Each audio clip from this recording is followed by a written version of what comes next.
할렐루야. 2021년 5월 17일 월요일 아침 기도회를 시작하겠습니다. 오늘 이 아침 하나님께서 주신 말씀을 함께 살펴보면서 이 말씀 가운데 주님이 주시는 참된 지혜를 얻을 수 있기를 소원합니다. 오늘 하나님의 말씀은 잠언 9장 1절부터 18절까지의 말씀입니다. 지혜가 그의 집을 짓고 7 기둥을 다듬고 짐승을 잡으며 포도주를 혼합하여 상을 갖추고 자기의 여종을 보내어 성중 높은 곳에서 불러 이르기를 어리석은 자는 이리로 돌이키라. 또 지혜 없는 자에게 이르기를 너는 와서 내 식물을 먹으며 내 혼합한 포도주를 마시고 어리석음을 버리고 생명을 얻으라. 명철의 길을 행하라 하느니라. 거만한 자를 징계하는 자는 도리어 능욕을 받고 악인을 책망하는 자는 도리어 흠이 잡히느니라. 거만한 자를 책망하지 말라. 그가 너를 미워할까 두려우니라. 지혜 있는 자를 책망하라. 그가 너를 사랑하리라. 지혜 있는 자에게 교훈을 더하라. 그가 더욱 지혜로워질 것이요 의로운 사람을 가르치라. 그의 학식이 더하리라. 여호와를 경외하는 것이 지혜의 근본이요 거룩하신 자를 아는 것이 명철이니라. 나 지혜로 말미암아 네 날이 많아질 것이요 네 생명의 해가 네게 더하리라. 네가 만일 지혜로우면 그 지혜가 네게 유익할 것이나 네가 만일 거만하면 너 홀로 해를 당하리라. 미련한 여인이 떠들며 어리석어서 아무것도 알지 못하고 자기 집 문에 앉으며 성읍 높은 곳에 있는 자리에 앉아서 자기 길을 바로 가는 행인들을 불러 이르되 어리석은 자는 이리로 돌이키라. 또 지혜 없는 자에게 이르기를 도둑질한 물이 달고 몰래 먹는 떡이 맛이 있다 하는도다. 오직 그 어리석은 자는 죽은 자들이 거기 있는 것과 그의 객들이 스올 깊은 곳에 있는 것을 알지 못하느니라. 아멘. 오늘 우리가 읽은 잠언 9장은 1장부터 8장까지의 종합적인 요약이라고 할 수가 있습니다. 잠언은 1장부터 이 9장이 잠언의 전반부인데요. 솔로몬 왕이 자신의 지난 시절을 참회하는 마음으로 젊은이들에게 들려주는 어떤 지혜를 따라서 인생을 사는 인생론이다. 인생론 같은 그런 잠언이라면은 내일 10장부터 마지막 잠언까지는 같은 솔로몬의 잠언이지만 일정한 문맥이 없이 여러 가지 삶에 적용이 되는 다양한 교훈들이 잠언 성경의 끝까지 이어지게 됩니다.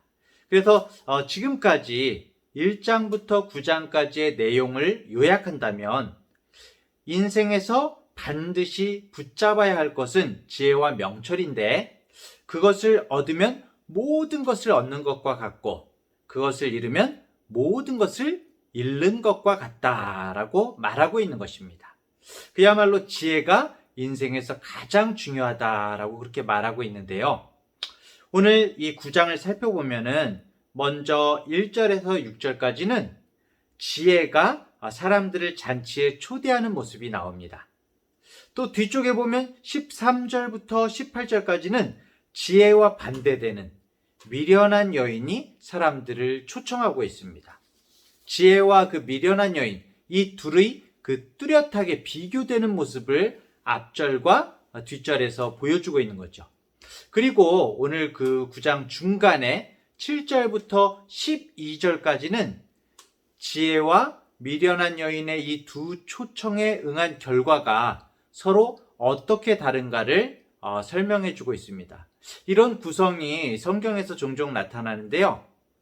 앞쪽과 뒤쪽에 이제 물음이나 어떤 내용이 나와 있고 진짜 중요한 결론이 중간에 샌드위치처럼 빵이 위에 빵과 아래 빵이 있지 않습니까?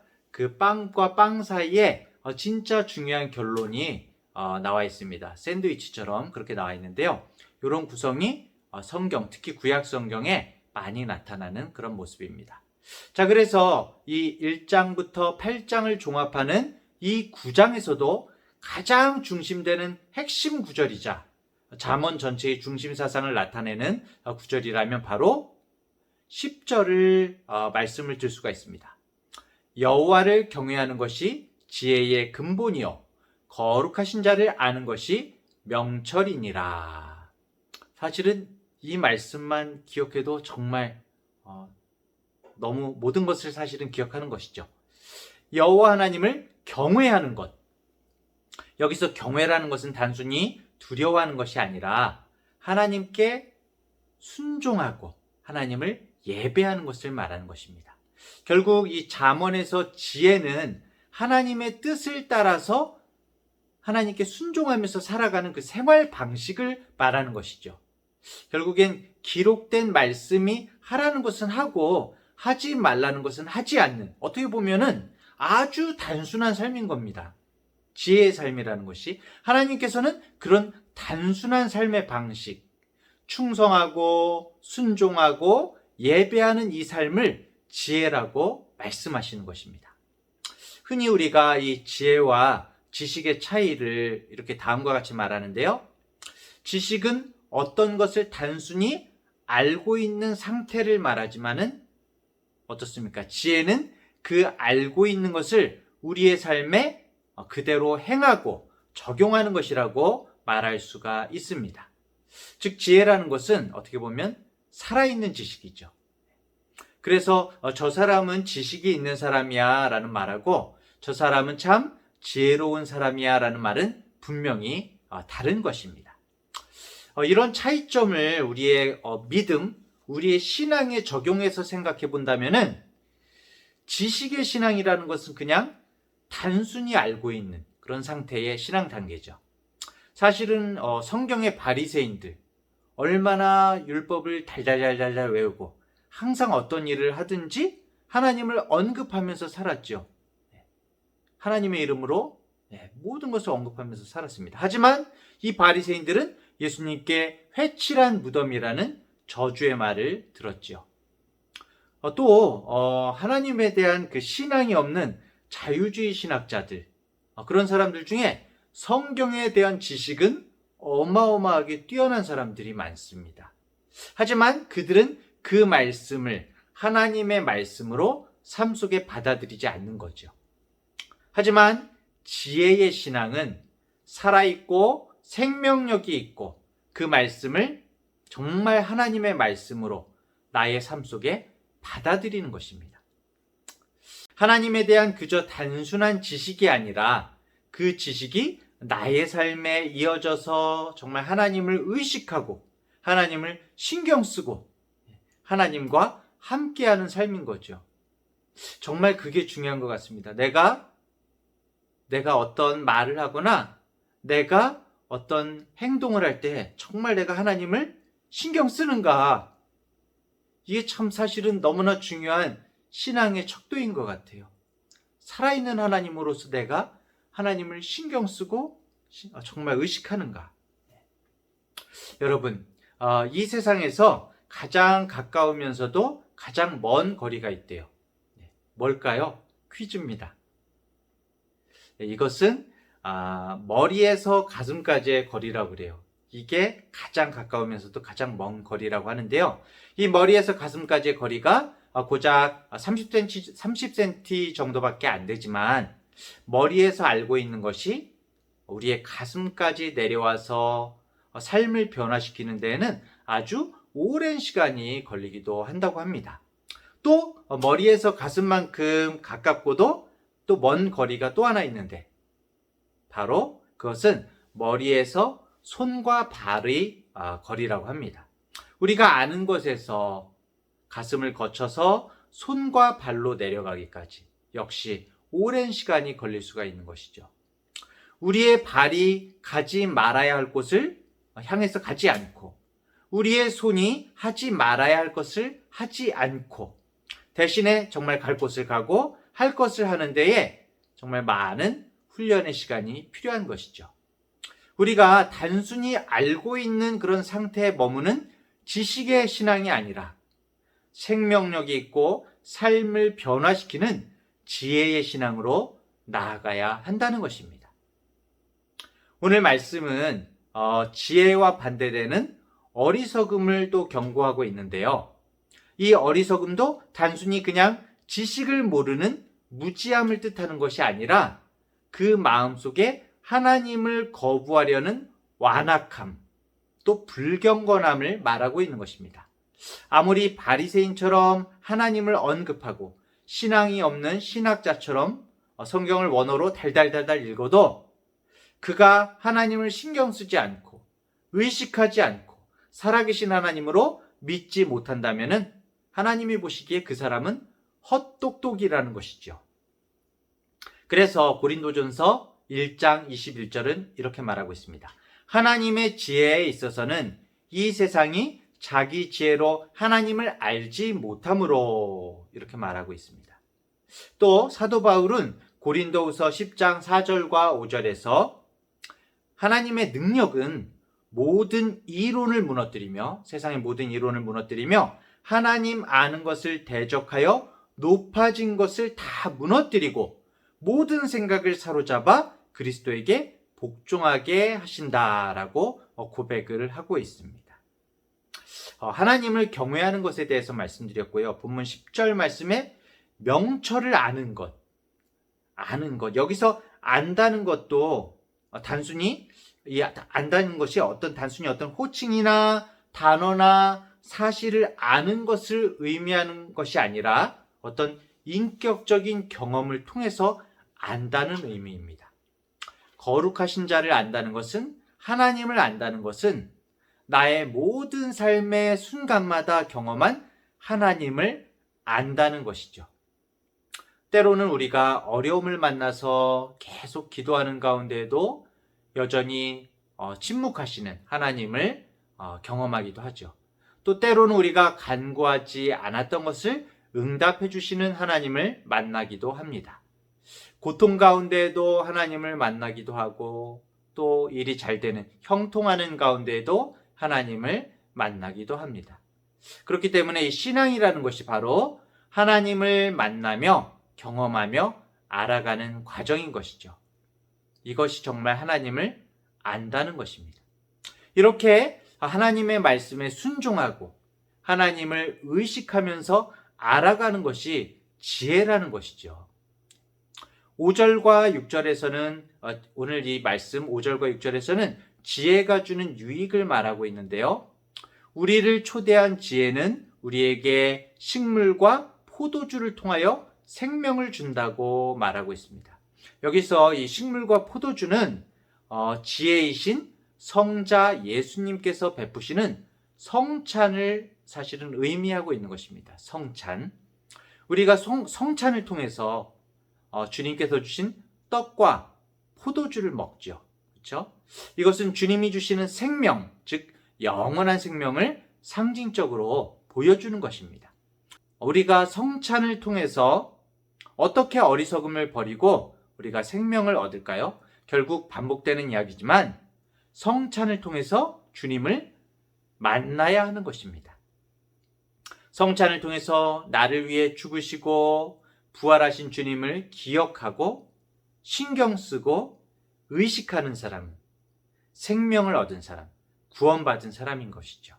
한마디로 지혜로운 자, 생명을 얻은 자는 하나님을 의식하고 신경 쓰는 자입니다.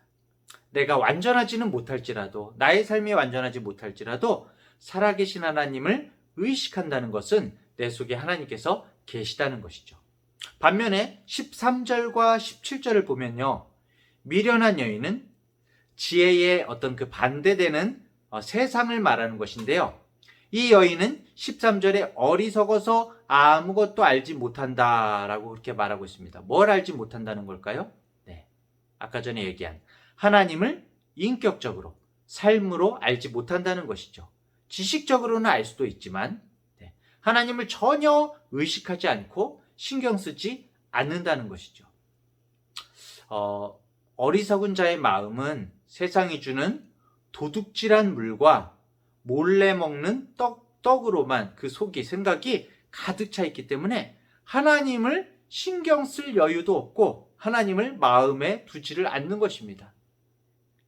사실은 요즘에 하나님 믿지 않는다는 사람들, 하나님을 논리적으로 반대하거나 어떤 그런, 예전에는 그런 어떤 반대하는 그런 사람들을 볼 수가 있는데 요즘 하나님 세상의 어떤 모습은 뭐냐면은 아예 세상의 쾌락과 도둑질한 물과 몰래 먹는 떡으로 속이 가득 차서 하나님을 생각조차 하지 않아요. 신경조차 쓰지를 않아요. 하나님을 마음에 전혀 두질 않습니다. 세상이 주는 물과 떡이 입에는 달고 맛이 있을지 모르지만 그것을 먹는 자들은 결국 죽는다고 오늘 마지막으로 18절은 경고하고 있습니다. 이렇게 신약성경 요한일서 2장 15절부터 17절은 오늘 말씀을 좀 이렇게 종합적으로 말씀해주고 있는 말인데요. 이 세상이나 세상에 있는 것들을 사랑하지 말라. 누구든지 세상을 사랑하면 아버지의 사랑이 그 안에 있지 아니하니 이는 세상에 있는 모든 것이 육신의 정욕과 안목의 정욕과 이생의 자랑이니 다 아버지께로부터 온 것이 아니요 세상으로부터 온 것이라. 이 세상도 그 정욕도 지나가되 오직 하나님의 뜻을 행하는 자는 지혜로운 자는 영원히 거하느니라 라고 요한일서에서 말씀하고 있습니다. 세상의 물과 떡을 먹을 것인지 지혜의 성찬을 먹을 것인지 그 선택은 우리 각자에게 있습니다. 그러나 또 우리가 이 선택에 대한 책임 역시 우리 자신에게 있음을 또 잊지 말아야 되겠죠. 비록 우리가 이 세상에서 하나님의 말씀을 따라 살아가는 것이 정말 미련하고 손해보는 것처럼 보일지라도 최종적이고 영원한 승리는 하나님의 말씀을 따르는 자들에게 있다는 사실을 기억하는 저와 여러분들이 되기를 주님의 이름으로 축원합니다. 기도하겠습니다. 자비로우신 아버지 하나님, 솔로몬 왕이 지난날을 참회하며 정말 젊은이들에게 들려주는 피 맺힌 절규를 흘려듣지 않게 하여 주시옵소서. 솔로몬은 역사상 전무후무하게 듣는 마음의 지혜를 얻고서도 전혀 지혜롭지 못한 삶을 살았음을 봅니다. 바라옵나니 여호와를 경외하는 것이 지혜의 근본이요 거룩하신 자를 아는 것이 명철이니라 라는 이 말씀을 우리의 마음판에 새기고 또 새기게 하여 주시옵소서. 하나님을 경외하는 것이 지혜의 근본이요 우리의 삶의 기초임을 이 시간 깨닫게 하여 하심을 정말 감사드립니다. 우리의 모든 삶의 순간마다 우리의 모든 선택과 결정에 있어서 세상의 어리석음을 택하는 것이 아니라 하나님의 말씀을 따르는 지혜로운 자들이 되게 하여 주시옵소서. 그 과정 속에서 세상이 주는 도둑질한 물과 몰래 먹는 떡, 세속적 가치관에 탐닉되어서 세상이 주는 기쁨이 진짜 기쁨이라고 착각하는 일이 없게 하여 주시옵소서. 오늘도 하나님께서 심어주신 우리의 각자의 삶의 자리에서 하나님의 은혜와 자비를 넓게 깊게 경험함으로 지혜와 명철이 풍성하게 하여 주시고 정말 진실로 주님을 알게 하여 주시옵소서. 날마다 하나님이 주시는 지혜의 성찬을 먹고 마시며 주님을 생각하고 의식하는 우리들이 되기를 원합니다. 감사드리며 예수님의 이름으로 기도드립니다. 아멘.